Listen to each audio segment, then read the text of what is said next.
ಪರಪ್ಪನ ಅಗ್ರಹಾರ ಜೈಲಿನಲ್ಲಿರುವಂತ ದರ್ಶನ್ಗೆ ಐಟಿ ಸಂಕಷ್ಟ ಎದುರಾಗ್ತಾ ಇದೆ. ಐಟಿ ಇಲಾಖೆಗೆ ಪತ್ರ ಬರೆದ ಕಾಮಾಕ್ಷಿಪಾಳ್ಯ ಠಾಣೆ ಪೊಲೀಸರು ಒಂದಾದ್ಮೇಲೆ ಒಂದು ಪ್ರಕರಣಗಳಲ್ಲಿ ದರ್ಶನ್ ಸಿಲುಕಿಕೊಳ್ತಾ ಇದ್ದಾರೆ. ಕೊಲೆ ಆರೋಪ ಆಯ್ತು, ಪಿಸ್ತೂಲ್ ಇದೆ ಅಂತ ಆಯ್ತು, ಇದೀಗ ಐಟಿಗೂ ಕೂಡ ಪತ್ರವನ್ನ ಬರೆಯಲಾಗಿದೆ. ದರ್ಶನ್ ಮನೆಯಲ್ಲಿ 70 ಲಕ್ಷ ಹಣವನ್ನ ಸೀಸ್ ಮಾಡಿದ್ರು ಪೊಲೀಸರು. ಯಾವ ಕಾರಣಕ್ಕೆ ಹಣ ಇತ್ತು, ಯಾರಿಂದ ತೆಗೆದುಕೊಂಡ್ರಿ, ಯಾರಿಗೆ ಕೊಡ್ಬೇಕಾಗಿತ್ತು, ಈ ಕೊಲೆ ಮುಚ್ಚಾಕೋದಕ್ಕೆ ಅಂತ ದುಡ್ಡನ್ನ ತೆಗೆದುಕೊಂಡಿದ್ರ, ಇದೆಲ್ಲ ತನಿಖೆಯೂ ಕೂಡ ಆಗಿತ್ತು. ಆದ್ರೆ ಆ 70 ಲಕ್ಷ ಹಣ ಇದೆಯಲ್ಲ, ಅದಕ್ಕೆ ಸೂಕ್ತ ರೀತಿಯಾದಂತ ದಾಖಲೆಗಳು ಇಲ್ಲ. ಆ ಕಾರಣಕ್ಕಾಗಿ ಪೊಲೀಸರು ಐಟಿಗೆ ಪತ್ರ ಬರೆದಿದ್ದಾರೆ. ದರ್ಶನ್ ವಿರುದ್ಧ ಮತ್ತೊಂದು ಎಫ್ಐಆರ್ ದಾಖಲಾಗುವಂತ ಸಾಧ್ಯತೆ ಈಗಿದೆ. ದರ್ಶನ್ ಅನ್ನ ಮತ್ತೆ ವಶಕ್ಕೆ ಪಡೆದು ವಿಚಾರಣೆ ಮಾಡುವಂತ ಸಾಧ್ಯತೆ ಕೂಡ ಇದೆ. ಯಾಕಂದ್ರೆ ಇದು ಬೇರೆ ಕೇಸು. ನೋಡಿ, ಸಾಮಾನ್ಯವಾಗಿ ಹಣ ಇದೆ ಅಂತಂದ್ರೆ ಅದಕ್ಕೆ ದಾಖಲೆಗಳು ಇದ್ದೇ ಇರುತ್ತೆ. ಹೌದು, ಇವರು ಸಿನಿಮಾ ನಟರು, ಸಿನಿಮಾಗಳಿಗೆ ಕೋಟಿ ಕೋಟಿ ಸಂಭಾವನೆ ತೆಗೆದುಕೊಳ್ತಾರೆ, ಅಥವಾ ಬಿಸ್ನೆಸ್ ಮಾಡ್ತಾ ಇರಬಹುದು. ಆದ್ರೆ ಅದಕ್ಕೆ ದಾಖಲೆಗಳು ಬೇಕಲ್ಲ.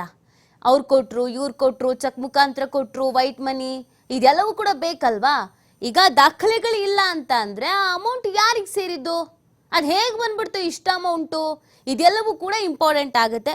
ಆ ಹಿನ್ನೆಲೆಯಲ್ಲಿ ಪೊಲೀಸರೇ ಐಟಿಗೆ ಪತ್ರವನ್ನ ಬರೆದಿದ್ದಾರೆ. ನೋಡಿ, ಹಿಂಗೆ ದರ್ಶನ್ ಅವರ ಮನೆಯಲ್ಲಿ 70 ಲಕ್ಷ ಹಣ ಸೀಸ್ ಆಗಿದೆ, ಬಟ್ ಅದಕ್ಕೆ ಯಾವುದೇ ರೀತಿಯಾದಂತ ದಾಖಲೆಗಳಿಲ್ಲ, ಇದು ನಿಮ್ಮ ಅಂಡರಲ್ಲಿ ಬರುತ್ತೆ, ನೋಡಿ ವಿಚಾರಣೆ ಮಾಡಿ ಅಂತ ಪತ್ರವನ್ನ ಬರೆದಿದ್ದಾರೆ. ಹಾಗಾಗಿ ಐಟಿ ಇಲಾಖೆ ಇದೀಗ ದರ್ಶನ್ ಅನ್ನ ವಶಕ್ಕೆ ಪಡೆದುಕೊಳ್ಳುವಂತ ಸಾಧ್ಯತೆ ಇದೆ, ಎಫ್ಐಆರ್ ದಾಖಲಾಗುವಂತ ಸಾಧ್ಯತೆ ಇದೆ ಅನ್ನೋದನ್ನು ಹೇಳಲಾಗ್ತಾ ಇದೆ. ಈ ಬಗ್ಗೆ ಮತ್ತಷ್ಟು ಮಾಹಿತಿಯನ್ನ ನೀಡ್ತಾರೆ ನಮ್ಮ ಪ್ರತಿನಿಧಿ ಸಂತೋಷ್. ದರ್ಶನ್ಗೆ ಈಗ ಇನ್ನೊಂದು ಸಂಕಷ್ಟ, ಮತ್ತೊಂದು ಎಫ್ಐಆರ್ ದಾಖಲಾಗುತ್ತಾ, ವಶಕ್ಕೆ ಪಡ್ಕೊಳ್ಳುವಂತ ಸಾಧ್ಯತೆ ಎಷ್ಟರ ಮಟ್ಟಿಗಿದೆ ಐಟಿ ಇಲಾಖೆಯಿಂದ? ಏನು ರೇಣುಕಾಸ್ವಾಮಿ ಹತ್ಯೆ ಪ್ರಕರಣದಲ್ಲಿ ದರ್ಶನ್ ಅಂಡ್ ಗ್ಯಾಂಗ್ ಅರೆಸ್ಟ್ ಆಗುತ್ತೆ. ಅರೆಸ್ಟ್ ಆದ ಬಳಿಕ ಅವರು ಆ ಪ್ರಕರಣವನ್ನು ಮುಚ್ಚಿ ಹಾಕ್ಲಿಕ್ಕೆ, ಆರೋಪಿಗಳನ್ನ ಸರೆಂಡರ್ ಆಗ್ಲಿಕ್ಕೆ ಏನ್ ಸೂಚಿಸಿರ್ತಾರೆ, ಆ ಸಂದರ್ಭದಲ್ಲಿ ಸುಮಾರು 30 ಲಕ್ಷ ರೂಪಾಯಿ ಒಂದು ಡೀಲ್ ನಡೆದಿರುತ್ತೆ. ಅದರ ಜೊತೆಗೆ ದರ್ಶನ್ ಬಂಧನದ ನಂತರ ಪೊಲೀಸರು ಮಾಜರು ಮಾಡುವಂತ ಸಂದರ್ಭದಲ್ಲಿ ಸುಮಾರು 37 ಲಕ್ಷ ಅವರ ಮನೆಯಲ್ಲಿ ಸಿಕ್ಕಿರುತ್ತೆ. ಅದರ ವೈಫ್ ವಿಜಯಲಕ್ಷ್ಮಿ ಅವರ ಕಡೆಯಿಂದ ಕೂಡ 3 ಲಕ್ಷ ಸಿಕ್ಕಿರುತ್ತೆ. ಒಟ್ಟು 70 ಲಕ್ಷ. ಅದ್ರ ಜೊತೆಗೆ ಇನ್ನು 5 ಲಕ್ಷದ ಕೂಡ ಲೆಕ್ಕ ಪೊಲೀಸರಿಗೆ ಸಿಕ್ಕಿರೋದಿಲ್ಲ. ಇದನ್ನು ಕೂಡ ತನಿಖೆಯನ್ನ ನಡೆಸ್ತಾ ಇದ್ರು.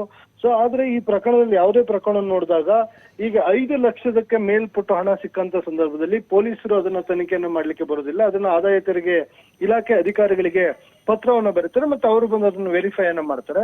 ಸೊ ಇಲ್ಲಿ ಪ್ರಕರಣ ನೇರವಾಗಿ ದಾಖಲಾಗುತ್ತೆ ಅಂತ ಹೇಳಲಿಕ್ಕೆ ಬರೋದಿಲ್ಲ. ಸಿಕ್ಕಿರುವಂತ 70 ಲಕ್ಷ ಇರ್ಲಿ, 70 ಕೋಟಿ ಇರ್ಲಿ, ಅದಕ್ಕೆ ಸೂಕ್ತವಾದ ದಾಖಲೆಗಳನ್ನ ಕೊಟ್ರೆ, ಹಣ ಯಾವುದು, ಹಣದ ಮೂಲ ಯಾವುದು, ಎಲ್ಲಿಂದ ಬಂತು, ಯಾವುದಕ್ಕಾಗಿ ಬಂತು ಅನ್ನೋದ್ರ ಬಗ್ಗೆ ಸಂಪೂರ್ಣವಾಗಿ ಅವರು ಮಾಹಿತಿಯನ್ನ ಕೊಡ್ಬೇಕಾಗತ್ತೆ. ಆ ದಾಖಲಾತಿಗಳನ್ನ ಕೊಟ್ರೆ ಯಾವುದೇ ರೀತಿಯಲ್ಲಿ ಸಮಸ್ಯೆ ಆಗೋದಿಲ್ಲ. ಅದಕ್ಕೆ ಹಣದ ಮೂಲ ಇಲ್ಲ, ಅದಕ್ಕೆ ದಾಖಲಾತಿಗಳು ಇಲ್ಲ ಅಂತ ಸಂದರ್ಭದಲ್ಲಿ ಆದಾಯ ತೆರಿಗೆ ಅಧಿಕಾರಿಗಳು ಮತ್ತೊಂದು ಪ್ರಕರಣವನ್ನು ಕೂಡ ದಾಖಲು ಮಾಡ್ಕೊಳ್ಬೇಕಾಗತ್ತೆ. ಅದರ ಜೊತೆಗೆ ಇವರು 2 ಲಕ್ಷದಕ್ಕಿಂತ ಯಾವುದೇ ವ್ಯಕ್ತಿ ಆದ್ರೂ ಕೂಡ ಮನೆಯಲ್ಲಿ ನಗದನ್ನ, ಕ್ಯಾಶ್ ಅನ್ನ ಇಡುವಾಗಿಲ್ಲ.